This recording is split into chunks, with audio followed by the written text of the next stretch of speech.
ద్వితీయోపదేశ కాండము 4వ అధ్యాయము. ద్వితీయోపదేశ కాండము 4వ అధ్యాయము 7వ వచనాన్ని ఒకసారి చదువుకొని ప్రార్థన చేసుకుందాం.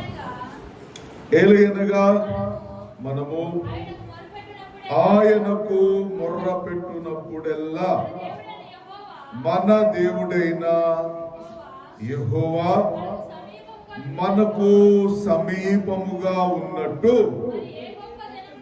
మరి ఏ గొప్ప జనమునకు ఏ దేవుడు సమీపముగా ఉన్నాడు.